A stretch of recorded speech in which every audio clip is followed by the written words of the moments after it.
Ask almost anyone what they don't like about radio and TV, and the first answer you'll probably get is, too many commercials. We won't explain how advertising accelerates the distribution of goods and services and keeps our economy moving to give Americans the highest standard of living in the world.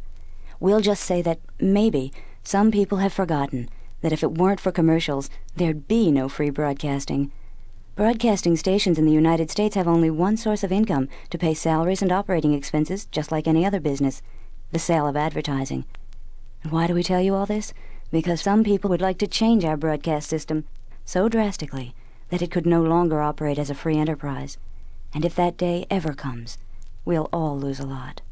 We'd lose the choice in programming that competition brings, but more important, we'd lose a part of the free press that is broadcasting. Let's keep broadcasting free in America.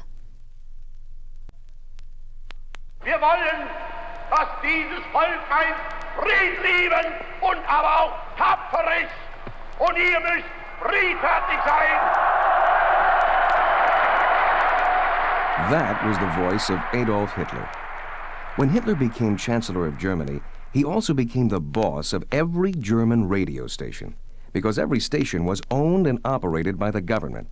Surprisingly, that's still true in Germany and in most other countries in the world, but not in America. In America, when you hear the phrase, "and now the news," on your radio or TV, you know you're hearing independently gathered news presented by independently owned radio and TV stations. You won't just be hearing what the government might like you to hear. Now, we think that's a pretty important reason for preserving our free broadcasting system in this country. Let's keep broadcasting free in America. Have you ever turned your radio dial from one end to the other? Currently, it's 34 degrees. Praise for President Nixon.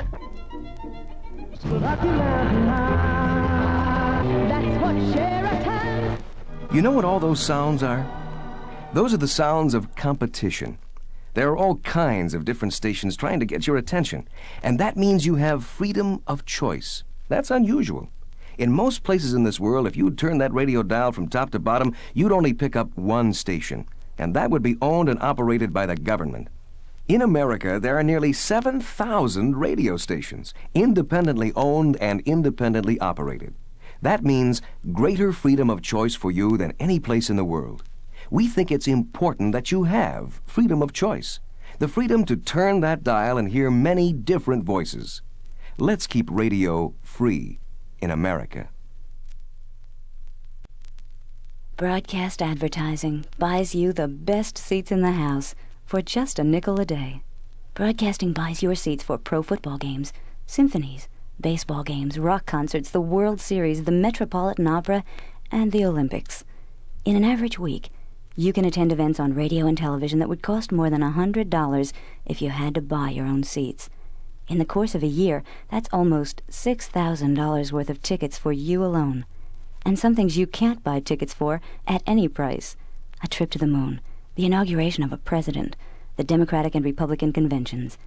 Broadcasting also brings you a lot of other things, like local and national news, weather and traffic reports, and other community information.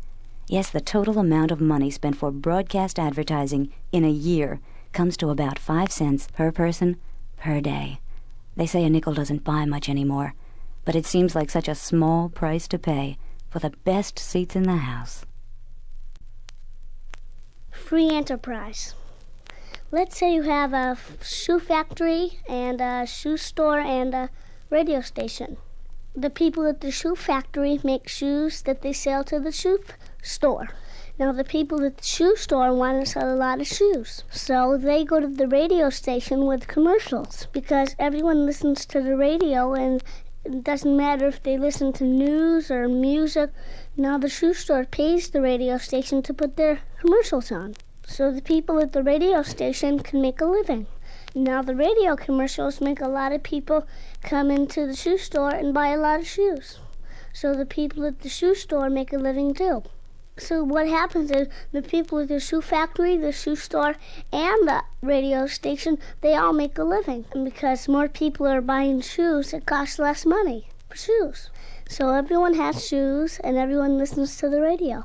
And that's free enterprise.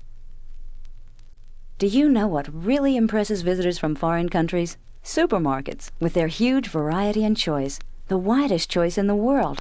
Broadcasting is part of the process, which starts with growing the product and ends with it on your table. Our part is advertising. We tell you about the products, about the specials, the sales, even store hours. Advertising sharpens competition and gives you the information you need to shop wisely, and helps give you the widest choice of products in the world. Is there anything wrong with just having fun, enjoying yourself? We don't think so. We think having fun is pretty important to everyone. Broadcasters bring you lots of serious things: the news, documentary programs, interview programs, editorials. We also entertain you. We take our responsibility to bring you serious things seriously. But we also know that you like to have fun. And that's a vital part of radio and television, too. In America, when you hear the news, you're hearing independently gathered news presented by independently owned radio stations. Radio is free in America. Advertising gives you a choice, but leaves the final choice up to you. Remember, without advertising, you wouldn't know. Radio is free in America.